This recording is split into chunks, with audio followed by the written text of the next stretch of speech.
University of Gourbanga আজকে তার official ওয়েবসাইটে নোটিশ প্রকাশ করে জানিয়ে দিয়েছে যে প্রফেশনাল সার্টিফিকেটের জন্য অনলাইন আবেদন করা যাচ্ছে এবং বর্তমানে অরিজিনাল সার্টিফিকেটের আবেদন হচ্ছে না। পরবর্তীতে আর একটা নোটিফিকেশনের মাধ্যমে তা জানিয়ে দিবে কবে থেকে কারা কারা অরিজিনাল সার্টিফিকেটের জন্য আবেদন করতে পারবে। এবং আজকের আমি এই ভিডিওতে দেখিয়ে দেবো কিভাবে তুমি প্রফেশনাল সার্টিফিকেটের জন্য আবেদন করবে, কিভাবে পেমেন্ট করবে এবং শেষ পর্যন্ত, শুরু থেকে শেষ পর্যন্ত আমি তা দেখাবো। আমি বর্তমানে স্ক্রিনে যে পিডিএফটা দেখতে পাচ্ছ সেটা হলো প্রফেশনাল সার্টিফিকেটের পিডিএফ এবং এটা আমি অনলাইনে আবেদন করার পর এই সাথে সাথে এই প্রফেশনাল সার্টিফিকেট ডাউনলোড হয়ে যাচ্ছে এবং কিভাবে এই সার্টিফিকেটটা ডাউনলোড করবে তা এই ভিডিওর মাধ্যমে দেখিয়ে দিচ্ছি। শুরু থেকে শেষ পর্যন্ত অবশ্যই ভিডিওটি দেখো, তাহলে অবশ্যই কাজে লাগবে। যারা কমেন্ট করে জানাচ্ছ যে হচ্ছে না, তারাও এই ভিডিওটা দেখো, তাহলে বুঝতে পারবে কোন জায়গায় তোমাদের ভুল করছো, কোন জায়গায় তোমাদের ভুল হচ্ছে। তাই শুরু থেকে শেষ পর্যন্ত অবশ্যই ভিডিওটি দেখো। তো চলো শুরু করছি।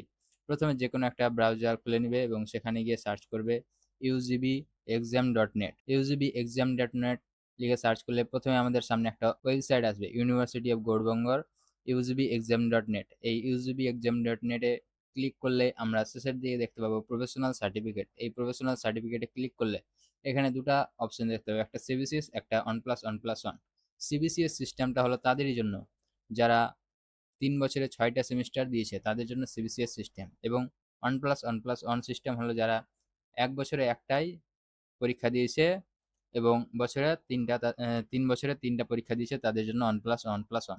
তো 1+1+ যদি আপনার হয়ে থাকে তাহলে এই যে যেগুলো চেয়েছে সেটা আপনার 6 সেমিস্টারের মার্কশিট দেখে দেখে, সরি 6 সেমিস্টার বলছি, থার্ড ইয়ারের মার্কশিট দেখে দেখে ফিল আপ করে বসিয়ে দেবেন এবং কন্টিনিউ অপশনে ক্লিক করবেন। তো সিবিসিএস এবং 1+1+1 সিস্টেমের পদ্ধতি দুটাই একই। তো আমি সিবিসিএস সিস্টেমেরটা দেখিয়ে দিয়েছি যেহেতু আমার সিবিসিএস সিস্টেম। তো আমি এখানে ক্লিক করার পর প্রথমে আপনার রেজিস্ট্রেশন নাম্বার বসাতে হবে। তো রেজিস্ট্রেশন নাম্বার যেভাবে আপনার ইউনিভার্সিটির রেজিস্ট্রেশন সার্টিফিকেটে দেওয়া ছিল সেভাবে বসাতে হবে। অবশ্য এখানে যদি আপনি ফর্ম ফিল আপ করতে বসেন তো অবশ্যই আপনার লাস্ট সেমিস্টার অর্থাৎ 6 সেমিস্টারের মার্কশিটটা নিয়ে বসবেন এবং সেখানে যেভাবে যেগুলো দেওয়া আছে সেই অনুযায়ী পূরণ করতে হবে। তো আমি দেখিয়ে দিচ্ছি এই সার্টিফিকেটটা কিভাবে পূরণ করবে। তো আমি 6 সেমিস্টারের মার্কশিটের ডিটেলসগুলো দেখে দেখে বসিয়ে দিচ্ছি। রেজিস্ট্রেশন নাম্বার যেভাবে গ্যাপ অনুযায়ী দেওয়া আছে সেই গ্যাপ অনুযায়ী লিখতে হবে এবং তারপরে নামের প্রথম 3টা অক্ষর লিখতে হবে। যে বছর আপনি পাস করেছেন, গ্রাজুয়েশন কমপ্লিট হয়েছে, সেই বছরের ডেটটা বসাবেন, সালটা বসাবেন এবং সিজিপিএ, এখানে অবশ্যই সিজিপিএটাই দিবেন যেটা আপনার লাস্ট সেমিস্টার মার্কশিটে লেখা থাকবে সিজিপিএ, সেই সিজিপিএটাই বসাতে হবে। যদি আপনি এসজিপিএ বসিয়ে দেন তাহলে আপনার ইনভ্যালিড দেখাবে বা ডাউনলোডই হবে না। তাই সিজিপিএটা দেখে দেখে বসিয়ে কন্টিনিউ অপশনে ক্লিক করবেন। কন্টিনিউ অপশনে ক্লিক করার পরেই দেখতে পাবেন আপনার প্রথমে নাম দেখাবে উপরে এবং রেজিস্ট্রেশন নাম্বার দেখাবে। যদি আপনার নামটা মিলে যায় তাহলে নিচে কন্টিনিউ অপশনে ক্লিক করে দেবেন। তারপর আপনার সামনে এইরকম একটা ইন্টারফেস আসবে যেখানে আপনার সব রকম ডিটেলস লেখা থাকবে, আপনার registration number, session, university roll number, CGPA এবং যা যা আছে ইনফরমেশন তা ভালো করে মিলিয়ে নেবেন। সবকিছু মেলানো হয়ে গেলে নিচে দেখবে একটা ইমেল আইডির অপশন আছে।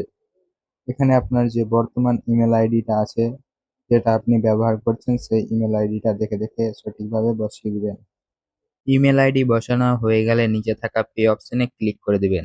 পে অপশনে ক্লিক করার পর এইরকম একটা ইন্টারফেস আসবে যেখানে ইউপিআই, কার্ড এবং নেট ব্যাংকিং, ওয়ালেট এরকম অপশন আসবে। আপনি অবশ্যই ইউপিআই এর মাধ্যমেই পেমেন্ট করবেন, কার্ডের মাধ্যমে পেমেন্ট করবেন না, যেটা ইউনিভার্সিটি নোটিশে জানিয়ে দিয়েছে কার্ডের মাধ্যমে অ্যাকসেপ্ট করে না পেমেন্ট, তাই আটকে যাওয়ার সম্ভাবনা রয়েছে। তাই ইউপিআই এর মাধ্যমে আপনি পেমেন্টটা করবেন।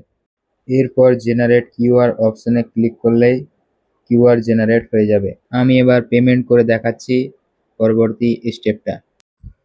এবার আমি পেমেন্ট করে দিলাম এবং কিছুক্ষণ সময় নেবে এবং তারপর পেমেন্টটা হয়ে যাবে। পেমেন্ট করা হয়ে গেলে পেমেন্ট স্লিপটা ডাউনলোড করে নিজের ফোনে রেখে দিবেন, পরবর্তীতে কাজে লাগতে পারে। এরপর জেনারেট সার্টিফিকেট অপশনে ক্লিক করতে হবে। জেনারেট সার্টিফিকেট অপশনে ক্লিক করলে নতুন আরও একটা ইন্টারফেস খুলে যাবে। এরপর ডাউনলোড সার্টিফিকেট অপশনে ক্লিক করতে হবে। ডাউনলোড সার্টিফিকেট অপশনে ক্লিক করলে তোমার প্রফেশনাল সার্টিফিকেট পুরোপুরিভাবে ডাউনলোড হয়ে যাবে এবং এটাকে তুমি প্রিন্ট করে রেখে দিবে। সো এটাই ছিল প্রফেশনাল সার্টিফিকেট ডাউনলোড করার একদম পুরো প্রসেস। এই পদ্ধতিতেই ডাউনলোড করলেই কোনো প্রকার অসুবিধা হবে না এবং পুরোপুরিভাবে প্রফেশনাল সার্টিফিকেট ডাউনলোড হয়ে যাবে। এই ভিডিওটা তোমার বন্ধুদের মাঝে শেয়ার করে দাও যাতে তারাও সঠিক পদ্ধতিতে আবেদন করতে পারে। ধন্যবাদ।